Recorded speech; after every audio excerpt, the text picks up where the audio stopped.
Aujourd'hui, on va répondre à une question qui est à la base de toute la chimie. Qu'est-ce qu'un atome?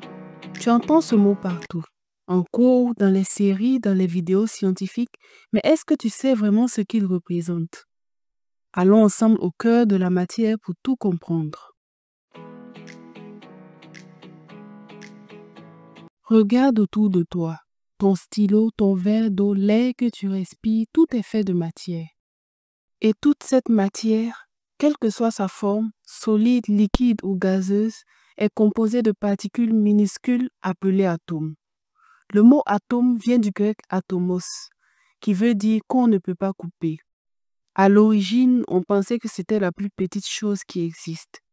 Aujourd'hui, on sait qu'un atome est lui-même composé de particules encore plus petites, mais le mot est resté. Imagine, un atome, c'est 10 puissance moins 10 mètres. Tu ne peux pas le voir même avec un microscope classique. Alors, à quoi ressemble un atome?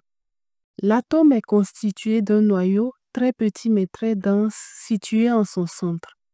Autour de ce noyau gravitent des particules qu'on appelle électrons. Et entre le noyau et ses électrons, il n'y a rien. Du vide, oui. Un atome est surtout composé de vide.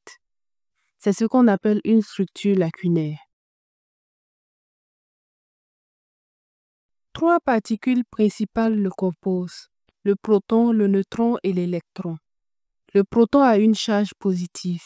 Il est assez lourd à l'échelle atomique avec une masse de 1,673 10 puissance moins 27 kg. Le neutron n'a aucune charge. Il est neutre comme son nom l'indique. Sa masse est très proche de celle du proton. Et enfin, l'électron a une charge négative. Il est ultra léger. Sa masse est environ 2000 fois plus petite que celle du proton. Petit récapitulatif.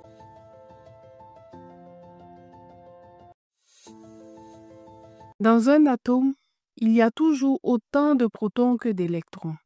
Pourquoi? Parce que chaque charge positive proton est compensée par une charge négative électron. Résultat, l'atome est électriquement neutre. Par exemple, l'atome d'azote, représenté par la lettre N, possède 7 protons dans son noyau. Il aura donc aussi 7 électrons pour équilibrer les charges.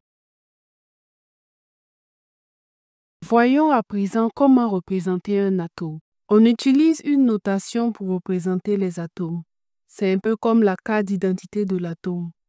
On utilise X pour le symbole chimique, comme C pour le carbone, H pour l'hydrogène, O pour oxygène. A, c'est le nombre de masses. C'est la somme des protons et des neutrons.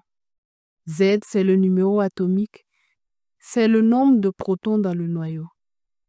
Notez bien, l'hydrogène H11 n'a qu'un proton et 0 neutron. Notons également cette formule simple. A égale à Z plus N, où N est le nombre de neutrons. Exemple, le carbone est représenté par C612. Il a 6 protons, Z égale à 6, donc aussi 6 électrons. Et 12 moins 6 égale 6 neutrons.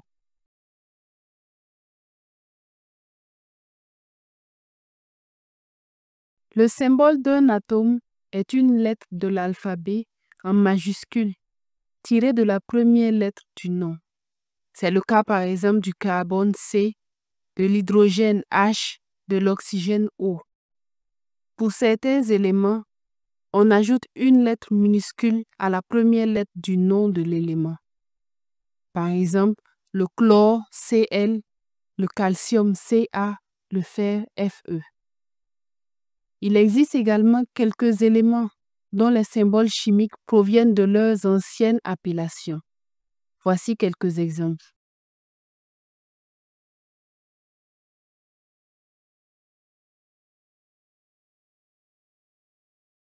Et voilà, tu sais maintenant ce qu'est un atome, de quoi il est constitué et comment le représenter.